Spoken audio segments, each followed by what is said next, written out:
Hello people, so here I am with a new camera. Basically I got the help of my cousin who was making a trip down to China to get me a new Xiaomi Yi action camera. The thing is not for sale in Singapore yet, so the only way I could get my hands on it was to buy it from China directly. And when my cousin was there, just so happened she was able to help me out and get one. She in the end decided to get one for herself as well. So why, do you ask? It's because it is amazingly cheap. As you know by now, I'm the king of cheap. If it's cheap, I'll get it. Whether or not it's good or not, I don't know, and I don't care until I do the review. If it's good, I'll keep using it. If it's not, then I'll keep it as a, I don't know, as a fashion item or whatsoever. So how much is it, do you ask? The last time I checked, the camera alone will cost you about 99 US dollars, which is about, I think about 130 Sing dollars, I think. But that is for the base model, which is basically just the camera itself. If you're getting the camera, which is similar to this package, this is the traveler's package, which means that it actually comes with a, what do you call that, a selfie stick to bring it around. Yes, I'm one of the people who will bring a selfie stick from today onwards. Don't judge me. So what happens is, I'm just gonna do a quick unboxing and then maybe take it out for a few days of trial and error to play around with the settings and videos, and then piece it all together so you can have a look. Okay? So yeah, let's do the unboxing right now. I've actually already cut off the plastic wrapper that's supposed to seal the thing in, so don't have to worry about that. Okay, opening the box, here we have the camera. I've already put in a memory card, so let's ignore this one. So opening the box, this is what you get. It's made of cardboard, it's very well made, it's quite sturdy. There's a foam over here to prevent the shit from scratching up. Here you have the selfie stick that I was talking about. I'll touch more on this later. And then you got the camera in a very nice little socket on its own. They even have like plastic over here to protect the front from further scratching, as if the foam is not enough. Pulling it out, this was the wrapper, which was the one that was covering the battery, which I've already put it in. I'll show you how to get it done later. This is the instruction manual for the selfie stick. If you bought the base model, just the camera, you are not gonna see this. So if you don't see this, do not panic. Then you have the instruction manuals for the camera itself. At the back, you will have, at the end of it, you will have two pieces of paper, which is your, I think it's the warranty, I think. But considering the fact that I don't live in China as usual, this isn't gonna help me at all. So yeah, I'll just keep it at the side. It does have some useful information if you read Chinese, so that's that. Last but not least, you got your cable, which is both for charging as well as to transfer data to the PC. That is if you do not have a micro SD slot, or what? In this case, if you do not even have an SD card slot, then too bad, you will really need to use the cable. Okay, first things first, I do not like how they protect the camera. As much as it's a nice thought, it could have been done better. The plastic's all over the place. It's not wrapped nicely. I mean, sometimes you buy certain things and then they have like a thin plastic protector, and it's done well enough to the point that you don't think about taking it off. This I have to take off because it's fugly, I must say it is fugly. So yeah, I'm gonna take it out. I hope it's not gonna leave any residue on the lens itself, because that will be a mighty shame. Okay, good thing. Nope, it's clean. Same goes for this. I do not want to be seen with this. I know you're probably commenting on the fact that this is in green. I don't give a shit. You know why I chose green? Because you, that's why. Okay, so now probably go through some operating stuff for the camera. How do you take out the battery back cover? It's quite straightforward. There's a latch, push it, pull it, and then it's out. Same goes with the battery. There's a flap over here, similar to in similar fashion to the GoPro. All you have to do is just pull this shit, and then it's in. Match the points here, put it in. It should fit quite snugly. So here you go. Do note that this is not waterproof, so if you're thinking of putting it underwater, wait until the case is out. It is stated over here that they do have an action casing planned. Where is it? They do have an action casing planned for the future. It's just not out yet, and the one that I got only came with a selfie stick. Because why? Because it's a traveler's edition, it's not the extreme edition. So yeah, so aside from the battery flap, you have this, which is your slot for the micro SD card, as well as the USB and the HDMI out cable, which is not provided. You have to be very careful with this. You are bound to lose this sooner or later, I must say. Sad fact, but true fact.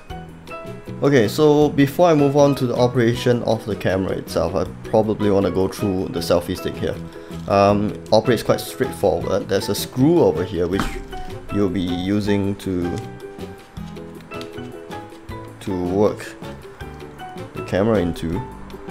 So once it's tight and snug, all you have to do is push this lever up, and then you'll hold it in place. I can shake it around, no problem, it'll hold in place. As you can see over here, there are indicators over here that will say that this is for the locking, and here for unlocking, which quite straightforward. If you turn it all the way here, you will unlock the full length of the selfie stick, and then once you are up to the desired length, twist it the other way and it will lock in place and it won't move anymore. The only problem is, or what I have noticed, is that, you know, when you are trying to get it back in line, sometimes it jams up, especially when you're on the longer length. So you really have to use force for it to be able to retract fully. So that's that. I mean, construction is really nice. I think there's a plastic that's covering maybe the leather grip or whatsoever, but I think that's a very small issue for me. Okay, let's move on to the operation of the camera itself. Okay, operation of the camera wise, you have to have a phone with you. This thing will not work properly to its full potential without a phone to go with, I must say. Good thing about it, or rather, you can judge me for it, I am also using a Xiaomi phone. There is no added synergy or whatsoever. There's no added advantage. It just so happens that I'm using this cheap phone. So turning it on, there's a button over here. Press it, and then the light will go on. You're seeing it as blue right now because this ring over here doesn't indicate anything else aside from battery life. If it's blue, it's in good health, then it'll gradually turn pink and followed by red. Red being that you're in the red zone, battery's almost dying, it's time to charge it. The thing starts in photo mode by default, to which if you press the button over here, it will change to the video mode. As you can see, it is indicated by these LEDs by the side that will flash red, stay red, to indicate that it is in video mode. Because if you press it again, it'll go out. So technically this is in photo mode. So when I press it once, it will flash once, and then that pretty much means that a photo has been taken. I guess by now you would have noticed that there is a slight delay in the photo taking itself. So yes, that is true. Same goes for video mode. If it's with a constant light at now, and I press it once, it will start recording, indicated by the beeping shit going on. And then once I press it again, triple flash, and then that's it. That is one clip there. Why I say that it is important to use it together with your phone, it's because if you look at the side over here, there is a Wi-Fi logo over here, and Xiaomi actually provides an app to use together with this. So if I launch this,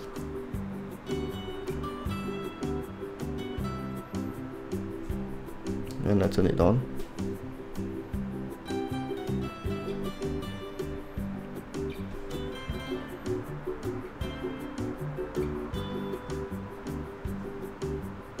once the Wi-Fi starts beeping, you can start searching for the camera. It will automatically log in, especially if you have already logged in for the first time.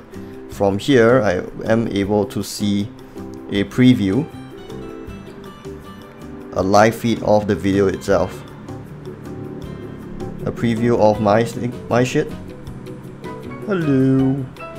So this is useful for one. It probably isn't going to be much of use if you require this for a delay-free fit. So yeah, aside from it, you can quickly jump over to snapshot mode, photo mode. For photo, it's quite straightforward, so I don't really have to talk about it. Snapshot is interesting because what it does is it takes really short videos, burst mode sort of. Aside from the live feed per se, more importantly over here, if you press the button over here, it will bring up the settings for all your videos and shit. So from here you can choose your video quality from high, medium and low. I really hope that they could at least tell us what bitrate this is recording in. You hear that, Xiaomi?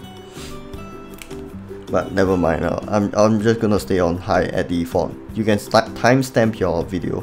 I have no idea why you want to do that. Maybe if you're gonna be using it as a dash cam or whatsoever, I understand, I guess that. It's been quite popularly used as a car dash cam, I guess. Resolution, you can change it everywhere here. Most interestingly, I should probably stick to NTSC, I guess. Most interestingly, you can do 1080p at 60 frames per second all the way to 24, which is cinematic in this sense.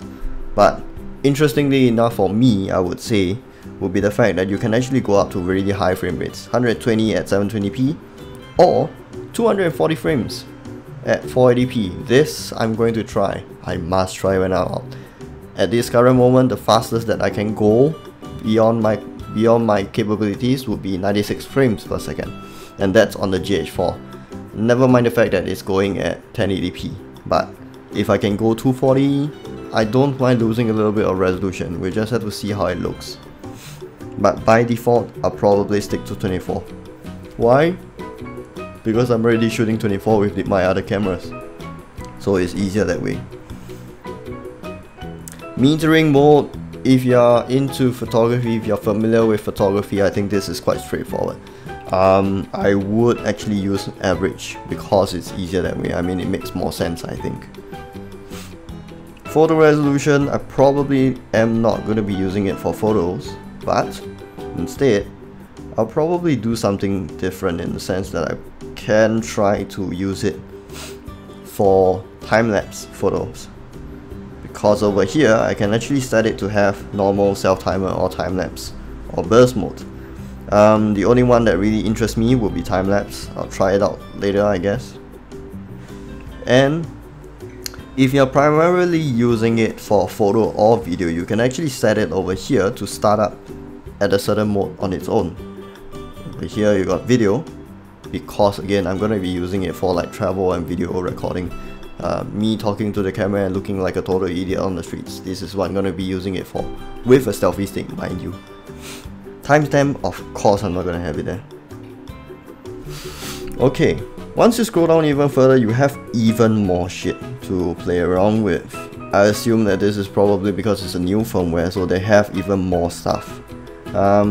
First thing, preview. This is the live preview that we saw previously on the app itself. Auto low light basically refers to this little interesting mode whereby once it detects that the screen is a little bit too dark, it will actually lower the frame rate beyond normal means to be able to accommodate for better lighting. It's a shame because I don't like that. I don't think anyone likes it because you will get a very jittery image in a sense. Lens rectification, this refers to how to put it, automatic barrel distortion correction in a sense. This lens is in a sense fisheye, unfortunately, but which means that you will get a very weird warping of the corners towards the middle because of the fact that this lens is so damn wide. So by turning on lens rectification, you get a better image in the sense that you don't have that really weird corners at the sides of the frame. What you lose in return is a little bit of the cropping. You lose a little bit of the corners, but at the same time, certain straight objects that originally are in the frame have turned bent because they are essentially trying to squeeze your image back so that everything's straight. Auto turn on with Wi-Fi. Auto turn on Wi-Fi with device. This I would turn off because technically I don't intend to be using it with the phone every time. I might use the phone to to change the settings once in a while, but yeah, auto turn on with Wi-Fi, not exactly my thing. Buzzer volume, this is where when you're recording and all that, you will hear the beeps. Same thing for the LED modes.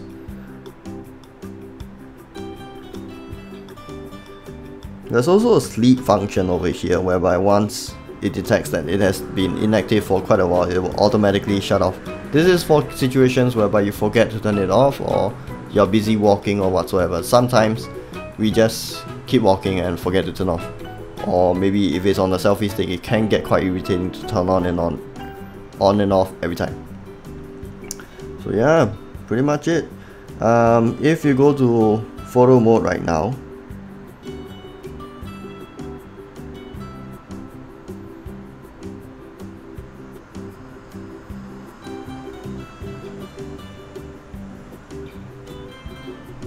and if I go to time lapse right now, I can actually set the interval that I have, to take all these pictures. So considering if I have like 1 second every time,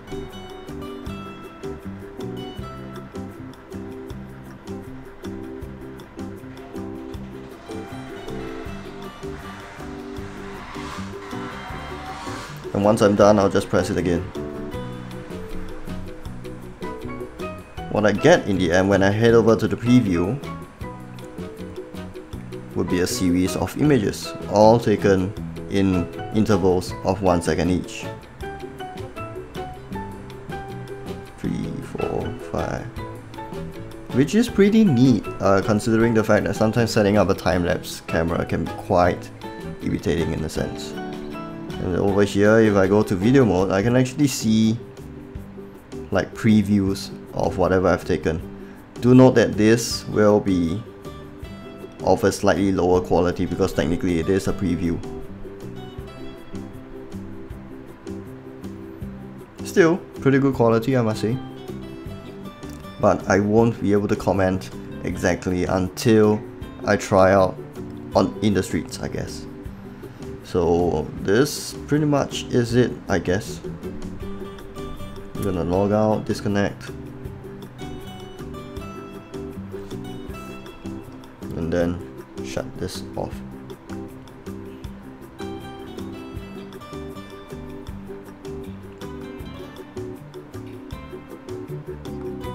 So press it long enough, it'll flash red, and that's that.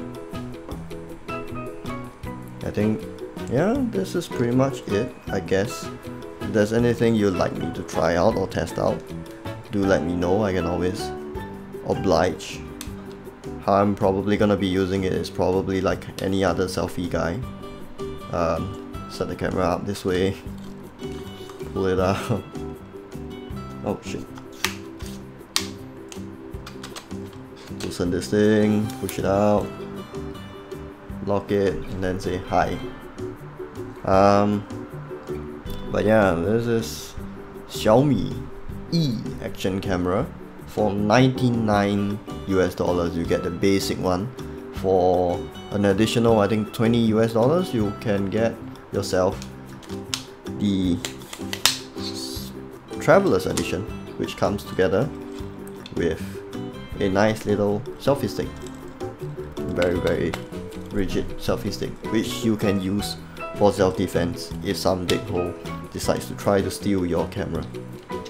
Isn't that awesome?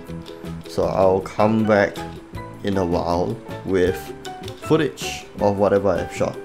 I'm still playing with it. Yay!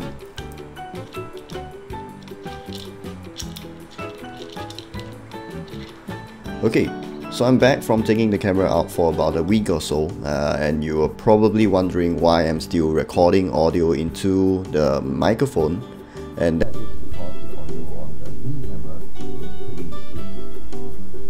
Audio is so bad that in the end I decided to remove that audio from the video altogether. So muffled and noise is so bad. The worst thing is it can't even pick up my own voice. If you don't believe me, here's an example. Audio issues aside, the camera is actually pretty good. I really like the way that it's able to handle different kinds of lighting and all that. Pardon the shakiness in this video, I actually clipped the camera off my backpack and was walking around, so that's why you get all these problems here. Contrast is great, sharpness is great, what you would expect of a Sony sensor, I guess.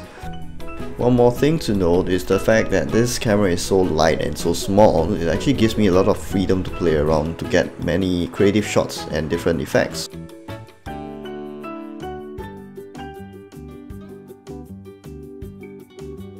Slow motion's pretty good. It does give you the option of shooting at 60p, 120p and even 240p, which gives you quite a lot of freedom in terms of how slow you want things to go down by. Do note that once you get to 120p, you will lose the feature of recording in audio, which is not too much of an issue because the audio is pretty shit to begin with, so nothing's really lost. I'm really hoping that Xiaomi will fix the audio issue, and until then I probably won't do any walk around videos with it. 240 frames with it is pretty sweet. As you can see, I'm able to slow down even water droplets falling off the railing and all that. It's just a little bit of a shame that I would have to work around the lack of resolution. So the best way I can do it would probably to stylize it a little bit more, make it look like it's genuinely grainy for that purpose. But yeah, it looks beautiful. Do take note, because it's a higher frame rate, you need a lot of light. At this moment with amateur equipment, you probably can only do it on like daylight or under the sun. So this concludes the end of the in-depth unboxing / review of the Xiaomi E camera. All in all, I quite like bringing this camera out. I mean, it's a complete package minus the case, minus the sports casing, of which if it was there I would have been a little bit more adventurous in bringing it out, because I'm always afraid of it getting wet and then spoiling or damaging. In fact, I'm not exactly sure if the sound issue is because of it getting wet, but that's it. I did put it in the dry cabinet just to see if it's getting better, but no improvements on the audio whatsoever. It is like I said, the audio is the biggest issue if you ask me, because I intended to bring it out on my travels so that I don't have to lug a gigantic camera bag everywhere every time. So until then, this is probably just a side thing, I guess. Out of 10, I would say it's about a 6.5 or 7.5 until they fix the audio, to which this would definitely jump up to maybe like a 9. Given its price, this is definitely the go-to camera, I feel. High frame rates, everything you need. The only down point is the fact that it doesn't have an onboard LCD, to which you need for navigating your stuff. Comparing this to my brother's GoPro, that one I would say definitely you can use it without your mobile phone at all, because the fact that you need a phone, it might come off as a problem, I guess, because sometimes you want to just do some quick adjustments, but maybe your phone is running out of battery, or if you're overseas or whatsoever, it becomes a bit of a trouble. But yeah, if you can buy it and if you can afford it, go for it. It's only what, $100 US, or if you want to be exact about it, this is 499 yuan if you can get it. What's there to hate? It's cheap, right? Okay. Leave a comment if you want to know more about this camera. I'll try my best to help you out and all that.